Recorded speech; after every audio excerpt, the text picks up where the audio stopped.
भुवनेश्वर महानगर निगम अग्रणी किन्नर संगठन को 2टी पार्किंग लॉट हस्तांतर करिछि। बीएमसी कमिशनर प्रेमचंद चौधरी एही पार्किंग लॉट हस्तांतर करिसेंती। राजमहल छकरू मास्टर कैंटीन आड़कू जाइथिबा रास्तार प्रथम बस स्टॉप निकटरे एही कार्यक्रमर उद्घाटन होई जाइछि। एही समय रे बीएमसी रो विभागीय अधिकारीक समेत अन्य अधिकारी एवं कर्मचारी माने उपस्थित रहिथिले। परीक्षामूलक भावे आसंता 2 मास जाए 17 जन किन्नर एही 2टी पार्किंग लॉट रे चालाण काटिबे। तेबे स्थिर होइतिबा कार्यक्रम अनुसार 2टी पार्किंग लॉट जहाकी श्रीलेदर शोरूम रो अशोका मार्केट जेउथरे 4टी पार्किंग स्थली अंतर्भुक्त।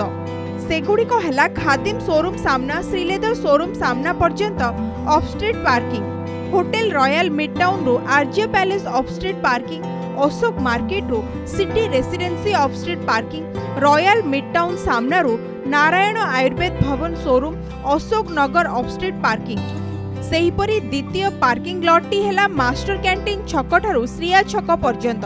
एथिरे थिबा पार्किंग स्थान गुड़िक हेला होटल स्वस्ति विपरीत पार्श्व रे थिबा Kharvel Nagar off street parking, इपारी सदाशिव ज्वेलरी ठारे थिबा Kharvel Nagar off street parking, Narula general store सम्मुखरू पीसी चांद पर्यंत Kharvel Nagar off street parking, Godavarish साहित्य संसद सामने रे थिबा Kharvel Nagar off street parking एवं होटल केसरी सम्मुखस्थ Kharvel Nagar on street parking स्थली।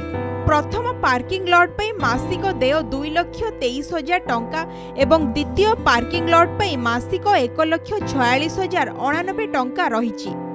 संपृक्त संस्था एही देय बीएमसी को गोटे मास पूरीबार परवर्ती मासर प्रथम सप्ताह रे भरण करिवे।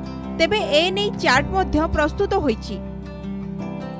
जेंडर ग्रुप जो हमारे संगे गुड़ाए एक्टिविटी में इन्वॉल्व अछंती से माने आगु हमार रेवेन्यू कलेक्शन करूथिले। एबे हमें गोटे निष्पत्ति नि आइछि कि हमार किछि पार्किंग लॉट रे तांकू दायित्व दिया आइछि। ए माने को गोटे नुवा लाइवलीहुड पई भी नुवा सोर्स ऑफ इनकम मिलिबो। Bureau report Konark news.